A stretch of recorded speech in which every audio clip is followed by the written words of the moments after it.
जय श्री कृष्णा दोस्तों, मैं हूं नरेंद्र अग्रवाल और आप देख रहे हैं नरेंद्र अग्रवाल यूट्यूब चैनल। तो दोस्तों, संपूर्ण विश्व में भारत ही एक ऐसा देश है जहां नदियों को भी देवी के समान पूजा जाता है और माता का दर्जा भी नदियों को दिया हुआ है। हिंदू धर्म के धर्म ग्रंथों के अनुसार माँ नर्मदा को यह वरदान प्राप्त है कि नर्मदा से निकलने वाला हर पत्थर शिवलिंग होगा।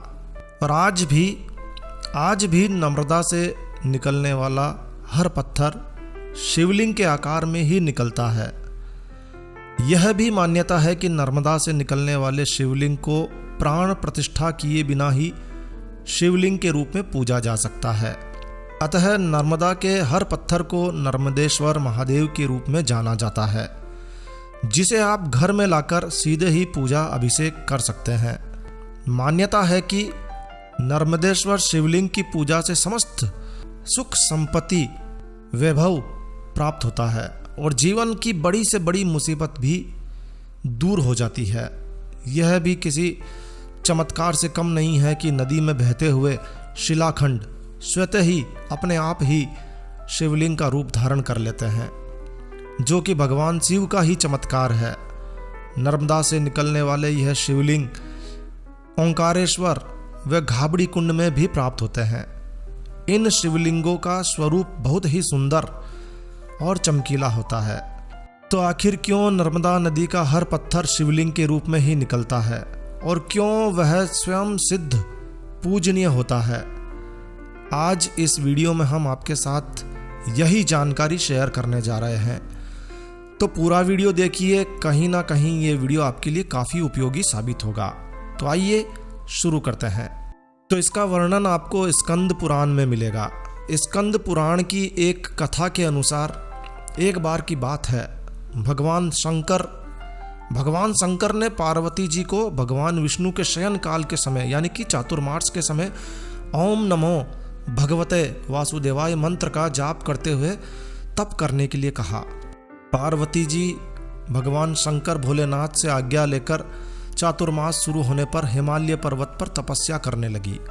उनके साथ उनकी सखिया भी थी। पार्वती जी के तपस्या में लीन होने पर भगवान शंकर पृथ्वी पर विचरण करने लगे। एक बार भगवान शंकर यमुना तट पर विचरण कर रहे थे। यमुना जी की उछलती हुई तरंगों को देखकर वे यमुना में स्नान करने के लिए उतर गए। जैसे ही भगवान शंकर जल में उतरे, उनके शरीर की अग्नि के तेज से यमुना का जल काला हो गया। अपने श्याम स्वरूप को देखकर यमुना जी ने प्रकट होकर भोलेनाथ शिव की स्तुति की। तब भोलेनाथ शिव ने शंकर ने कहा कि ये क्षेत्र हर तीर्थ कहलाएगा और इसमें स्नान करने मात्र से मनुष्य के पाप नष्ट हो जाएंगे। भगवान शिव यमुना के किनारे हाथ में डमरू लिए, माथे पर त्रिपुंड लगाए, बढ़ी हुई जटाओं के साथ अपने मनोहर दिगंबर रूप में मुनियों के घरों में घूमते हुए नृत्य कर रहे थे। कभी वो गीत गाते तो कभी मौज में नृत्य करते, कभी हंसते तो कभी क्रोध करते तो कभी मौन हो जाते। भगवान शिव तो काम को भस्म कर चुके हैं, तो भगवान शिव अपने मनोहर दिगंबर रूप में मुनियों के घरों में घूमते हुए नृत्य कर रहे थे। उनके इस सुंदर रूप पर मुग्ध होकर बहुत सारी मुनि पत्नियां भी उनके साथ नृत्य करने लगी, नाचने लगी। अब वहां मौजूद मुनि भोलेनाथ शिव को इस रूप में, इस वेश में पहचान नहीं सके, तो उन्हें क्रोध आने लगा। क्रोध में आकर मुनियों ने भोलेनाथ शिव को श्राप दे दिया कि तुम लिंग रूप में हो जाओ। शिव जी वहां से अदृश्य हो गए। उनका लिंग रूप अमरकंटक पर्वत के रूप में प्रकट हुआ और वहां से नर्मदा नदी प्रकट हुई।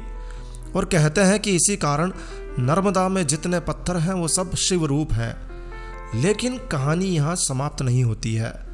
नर्मदा से निकलने वाला हर पत्थर शिवलिंग रूप में क्यों है, इसके पीछे एक अन्य कथा, एक अन्य कहानी भी है।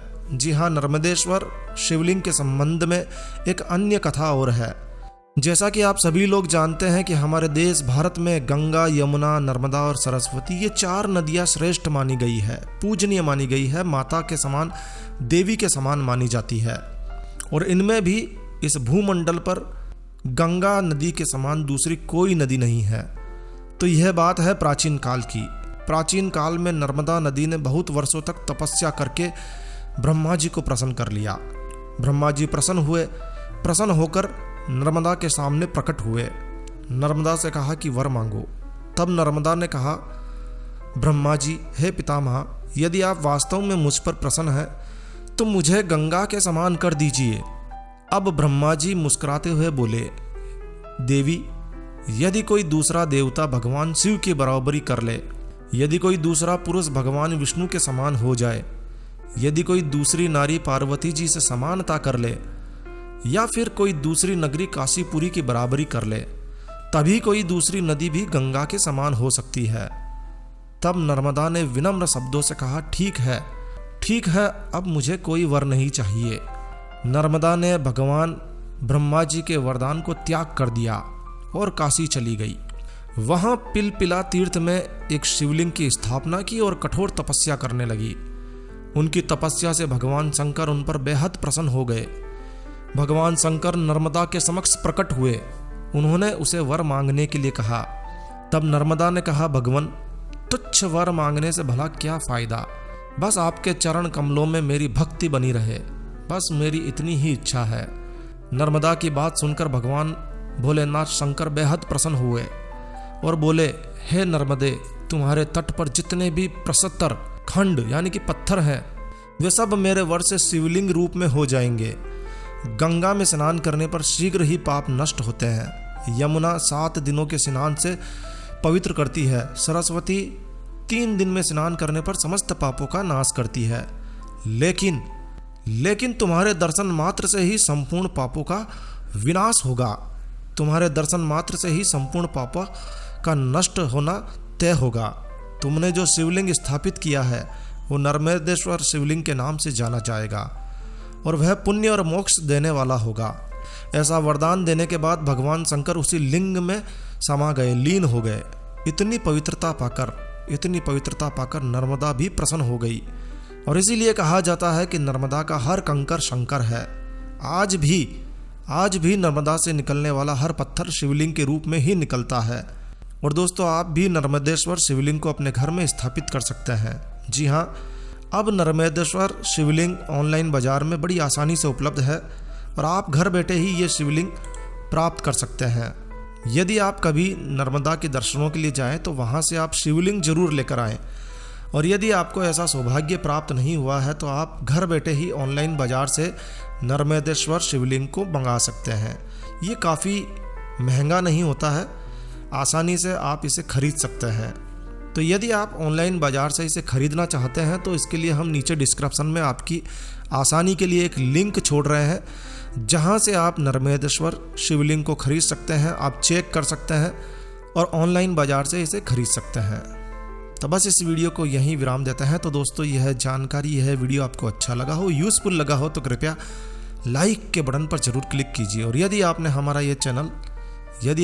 ये चैनल सब्सक्राइब नहीं किया हुआ है तो कृपया चैनल सब्सक्राइब कर लीजिए, क्योंकि इस चैनल पर हम लेकर आते हैं आपके लिए तरह तरह की धार्मिक जानकारियाँ, होम रेमेडीज, होम टिप्स और टेक्निकल नॉलेज। तो सब्सक्राइब करने पर आपको हमारे नए वीडियोस की अपलोड्स लगातार निरंतर मिलती रहेगी।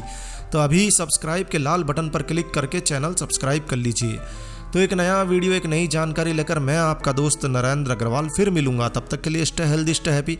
Thank you for watching my video. Thanks. जय श्री राम, जय हनुमान।